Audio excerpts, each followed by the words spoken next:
Yes and ఆలస్యం చేయకుండా పవన్ కళ్యాణ్ గారి మాటలు వినేద్దాము.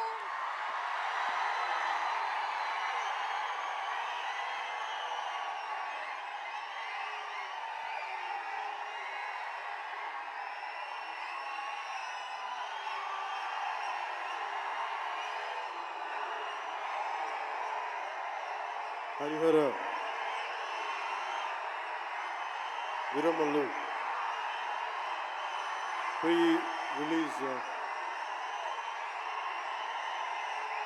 ముందు జరిగే ఫంక్షన్కి ఇక్కడికి విచ్చేసిన మీకు, తెలుగు సినిమాని ఆదరించే ఇష్టపడే ప్రతి ఒక్కరికి, టీవీల్లో వీక్షిస్తున్న ప్రతి ఒక్కరికి కూడా మన శిల్పకళా వేదిక నుంచి వారందరికీ నా హృదయపూర్వక నమస్కారాలు. చాలా క్లిష్టమైన పరిస్థితుల్లో ఫంక్షన్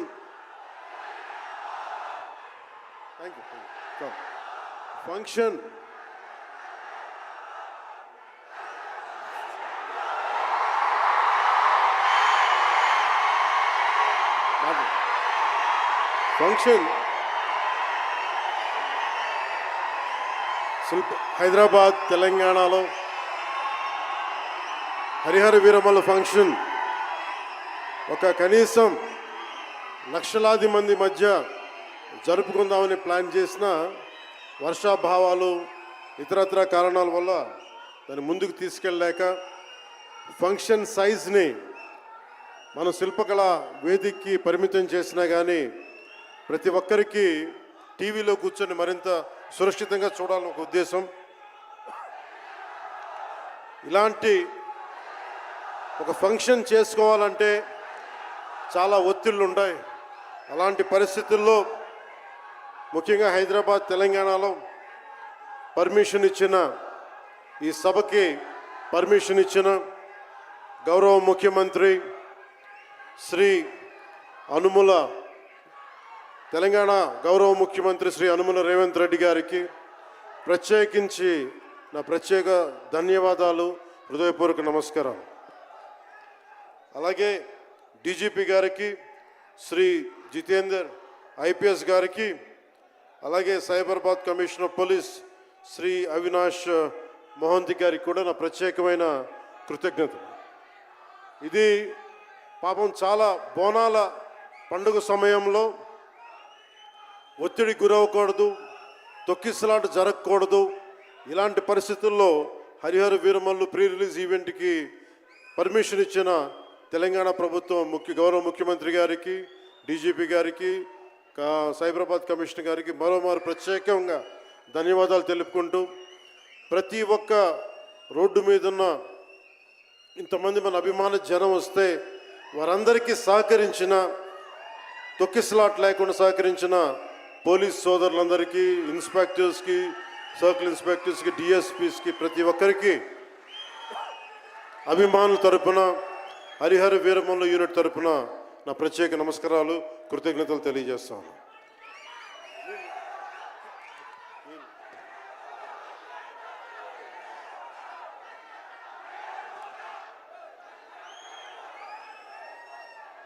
అలాగే తెలంగాణ సినిమాటోగ్రాఫర్ శాఖ మంత్రి శ్రీ కోమటిరెడ్డి వెంకటరెడ్డి గారు రావాల్సి ఉండింది, కానీ ఆయన మనకి సీఎం గారు రివ్యూ మీటింగ్ల వల్ల రాలేకపోయారు. వారికి కూడా నా ప్రత్యేక కృతజ్ఞతలు. అలాగే నేను పాలిటిక్స్కి వచ్చాక సినిమాలోకి వచ్చి మీ అభిమానాన్ని ఎలా సంపాదించుకున్నాను, పాలిటిక్స్లోకి వచ్చాక నేను స్నేహంతో పాటు ఒక మంచి స్నేహితుణ్ణి, అలాగే ఒక మంచి ఒక మిత్రుణ్ణి సంపాదించుకున్నాను. అది శ్రీ ఈశ్వర్ ఖండ్రే గారు. And I found a great friend and a great brother in him.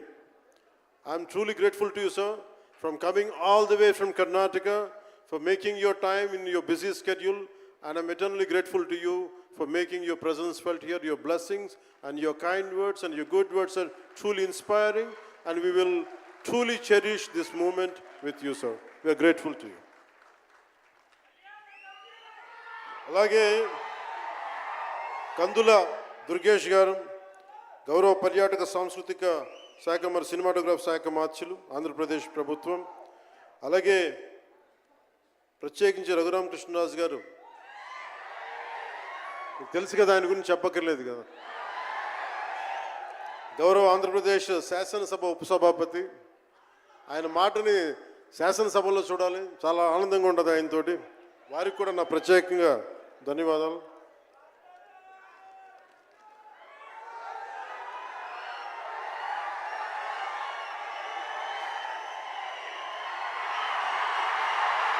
సరిగ్గా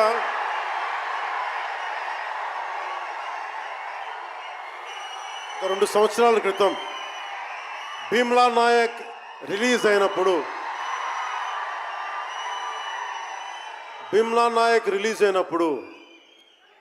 అందరి సినిమాలు 100లో ఉంటే పవన్ కళ్యాణ్ సినిమాలు 10 రూపాయలు 15 రూపాయలతో చేశారు.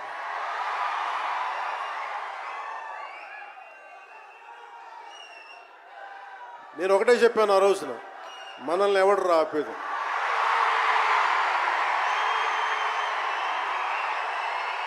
This is not about money. This is not about finance. This is not about records. This is about damn guts. This is about damn courage. This is about damn tenacity. We are here. We will stand by. We will serve justice.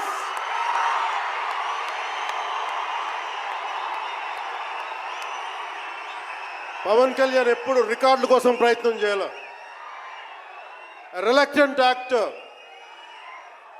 మా బ్రహ్మానందం గారు చెప్పినట్టుగా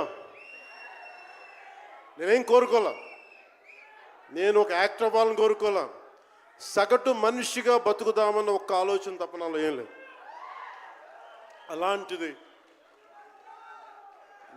నేను పొద్దున press మీట్లో రత్నం గారి గురించి మాట్లాడాను, ఇప్పుడు మీకోసమే మాట్లాడతాను, నా అభిమానుల కోసం. ఈరోజు నేను ఇక్కడ నిల్చున్నాను, పడి లేచాను, పడుతూనే ఉన్నాను, లేస్తూనే ఉన్నాను. దానికి కారణం ఒకరే, మీరే.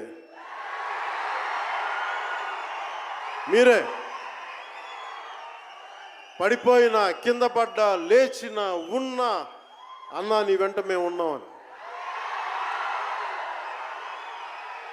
నా దగ్గర ఏమన్నా ఆయుధాలు ఉంటాయా? నా దగ్గర ఏమన్నా గుండాలు ఉంటారా? నా దగ్గర ఎవరు లేరు, గుండెల్లో ఉండే మీరు తప్ప.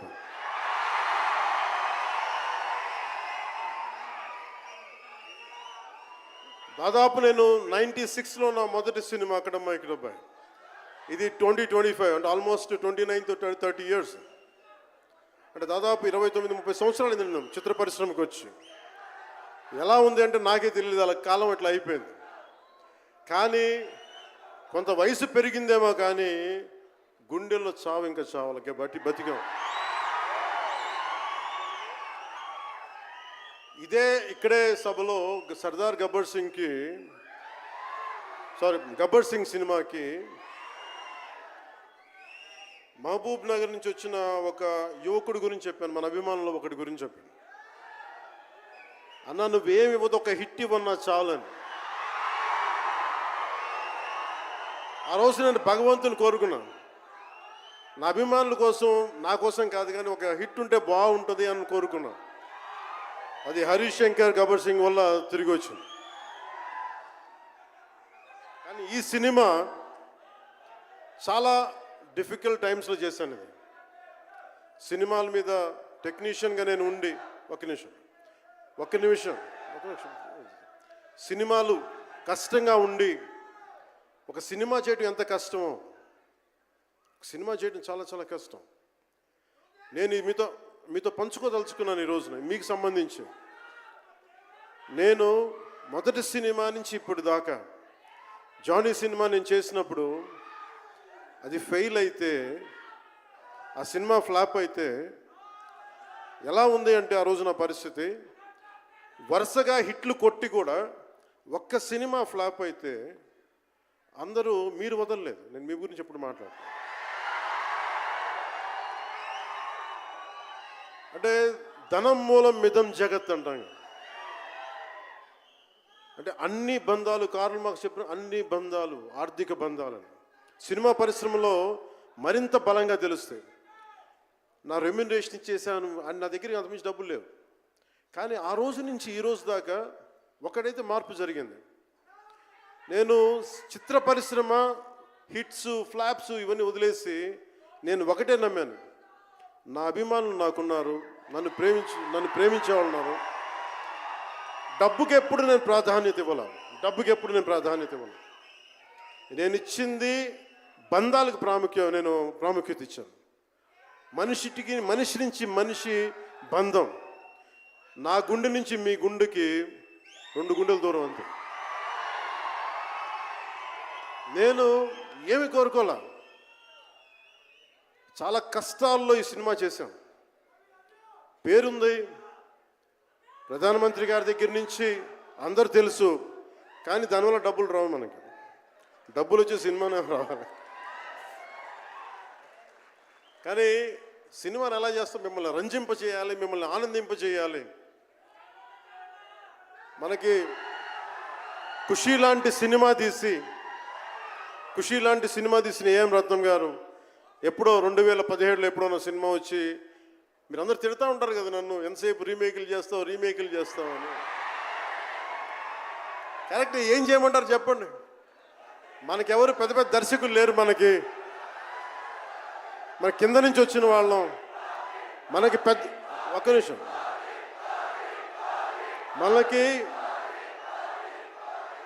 మన సినిమాలని చెప్తున్నా, ఓజీ సంతోషం, ఇది వీరా. మీకు ఈ సినిమా గురించి చెప్తాను మీకు. అంటే మనకి దర్శకులు ఎవరు లేరు. నన్ను అందరూ కూడా ఈ రీమేక్ చేస్తే వీడితో పని అయిపోతే డబ్బులు వస్తాయి, వీడికి రీమేక్ చేస్తే డబ్బులు వస్తాయి. మధ్యలో నేను చేసిన పాపం వల్ల ఒక ఫ్లాప్ తీసాను అంతే. ఆ ఫ్లాప్ తర్వాత నా గ్రిప్ రాలే మళ్ళీ ఫిల్మ్ ఇండస్ట్రీలో. మళ్ళీ నాకు నిలబడింది ఒక త్రివిక్రమ్ శ్రీనివాస్ నిలబడ్డాడు నా కోసం. ఆయన ఎవరో కూడా తెలియదు నాకు. ఎవరన్నా సక్సెస్లో వెతుక్కొని వస్తారు, అపజయాల్లో వెతుక్కుని వచ్చిన నా మిత్రుడు, ఆత్మ బంధువు త్రివిక్రమ్ శ్రీనివాస్ వచ్చి అప్పుడు జలసా తీశారు. కష్టాల్లో ఉన్నప్పుడు లేదు, అడ్వర్సిటీ రివీల్స్ ట్రూ క్యారెక్టర్ అంటారు. కష్టాల్లో ఉన్నవాడే వచ్చినప్పుడు స్నేహితుడు. అలాంటి స్నేహితుడు నాకు భగవంతుడు త్రివిక్రమ్ శ్రీనివాస్ ద్వారా వచ్చాడు. అలాగే ఎందుకు రీమేక్స్ చేశాను మీకు ఉంటుంది కదా. నా పార్టీని ఎవడు నడుపుతాడు? కొత్త కథలు తీస్తే ఎప్పుడో వెళ్ళిపోద్ది. నా భార్యని కానీ నా పిల్లల్ని కానీ ఎవరు పోషిస్తారు? నేనే పోషించుకోవాలి, దానికి డబ్బులు కావాలి, పార్టీ నడపాలి. వీటన్నిటికీ రీమేక్ అనేది నాకు కొంచెం ఈజీ దారి అయింది. సొంత సినిమాలు కొత్త సినిమాలు చేయలేక కాదు, వేరే దారి లేక. నాకు దేశం పిచ్చి, సమాజ బాధ్యత పిచ్చి, సినిమా మీద ఉన్న కరెక్టే. నేనంటే మీకు పిచ్చి. అలాంటి నేను ఒక మంచి సినిమా రావాలని కోరుకుంటే అది ఏఎం రత్నం గారి ద్వారా వచ్చింది. కోరుకున్నాడు ఆయన, నీతోటి ఒక బలమైన సినిమా తీయాలని. ఏదో ఆయన కూడా ముందు రీమేక్ వచ్చారు, అవి అటు ఇటు తిరిగి యాక్చువల్గా క్రిష్ గారి వల్ల ఈ సినిమా వచ్చింది. ముందు జాగర్లమూడి క్రిష్ గారికి మనందరం ముందుగా కరతాళ ధ్వనుల ద్వారా చాలా బలంగా తెలియజేయాలి. ఆయన ఒరిజినల్ ఫౌండేషనల్ వర్క్ మీద ఇది ముందు. వ్యక్తిగత కారణాలు, కొన్ని ప్రొఫెషనల్ రీజన్స్ వల్ల మధ్యలో ఆయన వెళ్ళిపోవాల్సి వచ్చింది.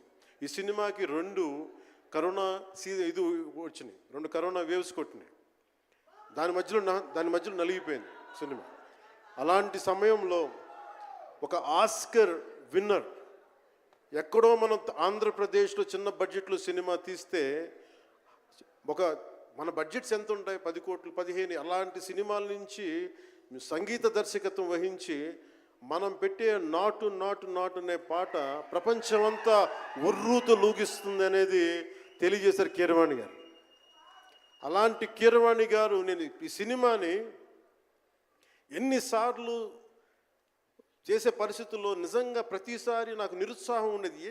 నాకేదో నాకు తెలుస్తూ ఉంటుంది కదా, నిస్పృహ వచ్చినప్పుడల్లా ఆయన ఏదో ఒక ట్రైలర్ రిలీజ్ అయ్యేది, ఆయన మ్యూజిక్ చూస్తే మళ్ళీ ఒక ఉత్సాహం వచ్చేది, ఒక ప్రాణవాయువు నింపేది.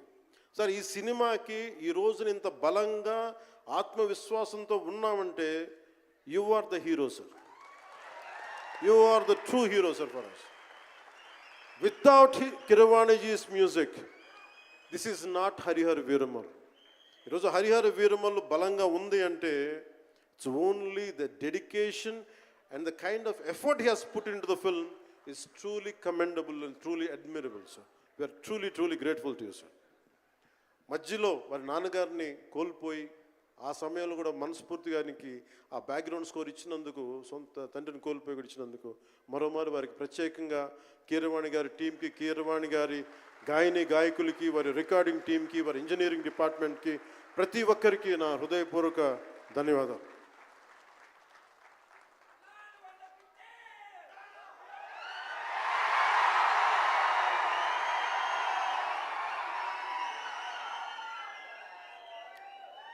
ఈ సినిమాని టెక్నీషియన్స్ గురించి అందరితో మాట్లాడి then will talk about cinema. Jyothi Krishna నాకు ఖుషీ టైం నుంచి లండన్లో చదువుకొని వచ్చాడు, film making course as a director. ఆయన సినిమాని చాలా బాగా హ్యాండిల్ చేశారు. ఎలా ఈ పరిస్థితులు ఎవరు చేయగలరు అనుకుంటా ఆయన స్టెప్ ఇన్ అయ్యి ఒక తండ్రికున్న విజన్కి కొడుకు సారథ్యం వహించి తండ్రి కొడుకుల తాలూకు ఇది ఎఫర్ట్ ఈ సినిమా ఇది. సో మనస్ఫూర్తిగా జ్యోతికృష్ణ గారికి, రత్నం గారికి మరోమారు నా ధన్యవాదాలు చెప్తా ఉన్నాను. అలాగే ఈ సినిమాని ప్రారంభించినప్పుడు జ్ఞానశేఖర్ గారి కెమెరామెన్, ఆయనకి నా మనస్ఫూర్తిగా కృతజ్ఞతలు. అసలు ఈ సినిమాని ఇంత రికార్డ్ బ్రేకింగ్ స్థాయిలో మీ అందరికీ తెలుసు కదా, మీరు అంతసేపు ఓజీ అంటారు. నా సినిమానే ఓజీ బయట వాళ్ళ సినిమా కాదు కదా, మన సినిమానే కదా. కానీ హరిహర వీరమల్లుకి ప్రాణం పెట్టిన ఇంకొక వ్యక్తి ఉన్నారు, ఆయన మనోజ్ పరమహంస. అంటే నాకు టైము నేను రోజు చెప్పాను 2 గంటలు ఇస్తానని చెప్పాను.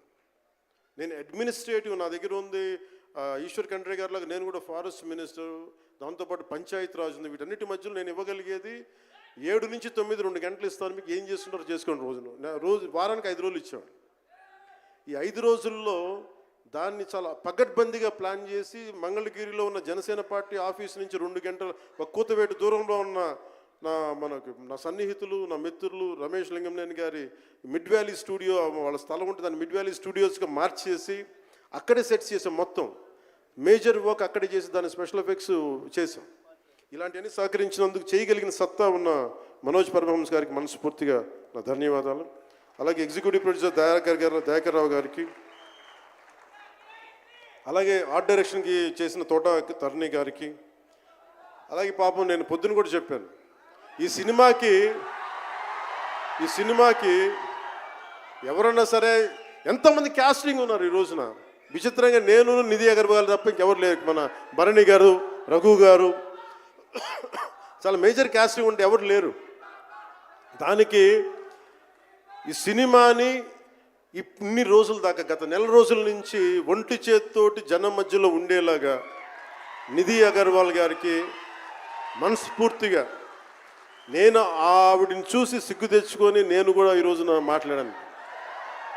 అంటే నువ్వు ఎంత ఉప ముఖ్యమంత్రి అయినా, అంటే ఢిల్లీకి రాజైనా తల్లి కొడుకేలాగా నువ్వు ఎంత ఉప ముఖ్యమంత్రి అయినా నువ్వు ఈ సినిమాకి హీరో అని చెప్పుకొని నేను ఆవిడని చూసి సిగ్గు తెచ్చుకొని నేను కూడా మీడియా ఇంటరాక్షన్ చేశాను. రేపు కూడా చేయబోతున్నా, ఎల్లుండి కూడా చేయబోతున్నా. అలాగే నాకు బాబీ డియోల్ గారు, నేను చిరంజీవి గారి షూటింగ్స్ ఉన్నప్పుడు మన ధర్మేంద్ర గారితో చూసేవాడిని ఊటీలో. అలాంటి Bobby Deol acted as Aurangzeb, tyrant ruler. అలాంటి brilliant performance by Bobby Deol. I truly grateful to Bobby Deol for accepting this role. అలాగే తోట తరణి గారికి మనస్ఫూర్తిగా నా ధన్యవాదాలు. జే మీడియా వారి సంస్థ అధిపతులకు కూడా నా హృదయపూర్వక ధన్యవాదాలు.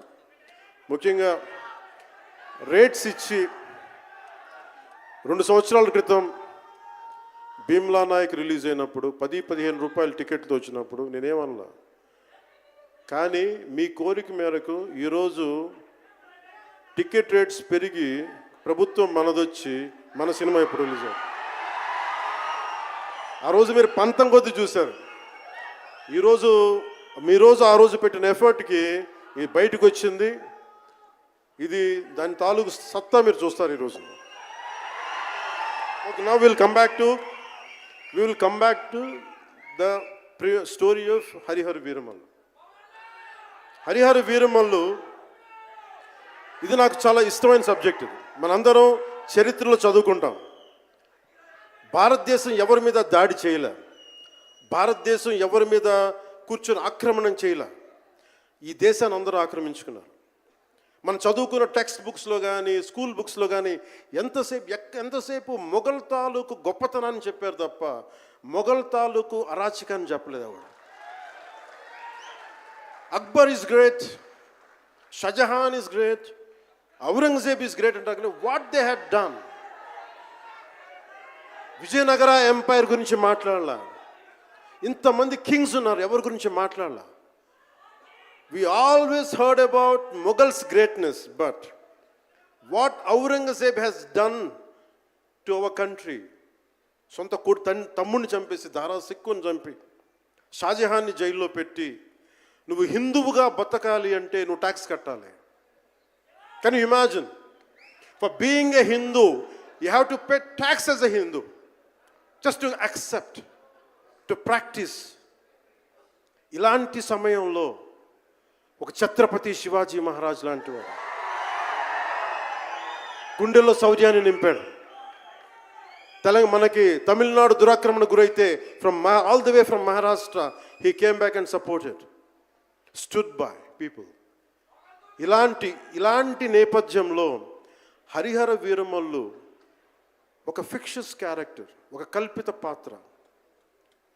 అలాంటి పాత్రలో సగటు మనిషి ఏమి చేసి ఉండొచ్చు? ఎంతసేపు మనం కోహినూర్ ఎక్కడి నుంచి వచ్చింది? కోహినూర్ ఒకప్పుడు ఉమ్మడి రాజధాని కదా ఇదంతా, మనందరికీ ఉమ్మడి దేశం కదా ఇదంతా, తెలంగాణ నుంచి కృష్ణానది తీరం వరకు టిల్ విజయవాడ. ఆ కృష్ణానది తీరం దగ్గర ఇప్పుడు విజయవాడలో ఉన్న కొల్లూరు దగ్గర వజ్రపు గనులు ఉంటే అక్కడ దొరికిన వజ్రం అది. ఆ వజ్రం ఎక్కడి దాకా వెళ్ళింది? అది మన నిజాం నవాబ్ దగ్గరికి వచ్చింది. నిజాం నవాబ్ దగ్గర నుంచి ఆ మొఘల్కి వెళ్ళింది. రకరకాల ఫైనల్గా ఈ రోజున కోహినూర్ యూకే లండన్లో ఉంది, లండన్ మ్యూజియంలో ఉంది. సో దాన్ని దృష్టిలో పెట్టుకొని నాకు కృషి గారు కథ చెప్పినప్పుడు ఇంట్రెస్టింగ్ అనిపించింది. Then we did the story, then cinema చేశాం. ఈ సినిమా మేకింగ్ ప్రాసెస్లో చాలా నలిగాం. ఇలాంటివన్నీ నలిగిన తర్వాత ఒకటే ఏంటంటే ఈ సినిమాలో ఇది ఎన్ని రికార్డులు చేస్తా నేను చెప్పలేను, ఎందుకంటే ఎంత కలెక్షన్ చేస్తానో నేను చెప్పలేను. ఎందుకంటే నేను ఎప్పుడు కూడా ఈ రోజుకి చెప్తున్నాను, we did our best efforts better. అంటే మీరు అంటారు కదా, మీకోసం కొంచెం కాలు కూడా కదిల్చాను డ్యాన్సుల కోసం. అలాగే నేను చాలా సంవత్సరాలు అయిపోయింది ఎంతసేపు పొలిటికల్ ప్రాసెస్లోకి వెళ్ళిపోయి రియల్ లైఫ్ గుండాలను ఎదుర్కొన్నాను, రియల్ లైఫ్ రౌడీలను ఎదుర్కొన్నాను. కానీ సినిమాటిక్గా చెయ్యాలి అంటే ఎగిరి కొట్టడాలు ఇవన్నీ చేయడానికి నేను మళ్ళీ మార్షల్ ఆర్ట్స్ నేను చిన్నప్పుడు 20s ఉన్నప్పుడు ఎలా చేయాలో మళ్ళీ ఒక 1 month 2 months మళ్ళీ బ్రషప్ చేసి ఒక ఎస్క్రీమా కానీ జీత్ కండో కానీ అలాగే ఇషున్రియు కరాటే కానీ తర్వాత నేను నేర్చుకున్న మ్యాక్సిమం ఊషు కానీ ఎనీ సెల్ఫ్ డిఫెన్స్ టెక్నిక్స్ అన్నీ కూడా క్రోడీకరించి ఒక క్రమబద్ధీకరించి ఈ 18-minute క్లైమాక్స్ పార్ట్ నేను కొరియోగ్రాఫ్ చేశాను. దీనికి అంటే అది దేనికి అంటే నీ ధర్మానికి నువ్వు ట్యాక్స్ కట్టాలి అంటే అది ఎదురు తిరిగే పరిస్థితి. That is the climax. ఇది ఏంటంటే ఇది ఆ టైంలో సగటు భారతీయుడు నలిగింది, దాన్ని ఈ సినిమా రిఫ్లెక్ట్ చేస్తుంది. మిగతా కథ అంతా ఉంటుంది కానీ అంటే ఇది మీరు ఎందుకంటే ఇది దెర్ ఇస్ నో సీక్రెసీ అన్నట్టు, ఇది సస్పెన్స్ సినిమా కాదు. బట్ వాట్ యూ హ్యావ్ మీరు సినిమా లోపలికి వెళ్ళినప్పుడు మీరు ఏమి చూడబోతున్నారు, ఏమి ఆశించబోతున్నారు అని చెప్పడానికి ఇదంతా చెప్తున్నాను. ఎందుకంటే నాకు సినిమా నాకు అమ్మడం తెలియదు, నా సినిమా ఇన్ని 100 కోట్లు చేస్తున్నా తెలియదు. ఎందుకంటే 10-15 రూపాయలతో కూడా సినిమాలు ఆడినాయి మనం. 10-15 రూపాయలతో కూడా సినిమాలు డబ్బులు చేసినాయి. ఫ్లాపుల్లో పెరిగామంటాను, నేను ఇప్పుడు సక్సెస్లో పెరగల. సో మీరు కోరుకున్న సక్సెస్ భవిష్యత్తులో రావాలని మీరు ఎలా ఆశిస్తున్నారో నేను కూడా అలాగే ఆశిస్తున్నాను. జరుగుద్దా లేదా అన్నది ఆ పెరుమాళ్ళకి ఎరుక, అది భగవంతుడు చెప్పాలి, మన చేతిలో లేదు. మన చేతిలో ఉన్నదల్లా we had done best, we had given our best. Rest leave it to God. మీకు నచ్చిందా బద్దలు కొట్టేయండి.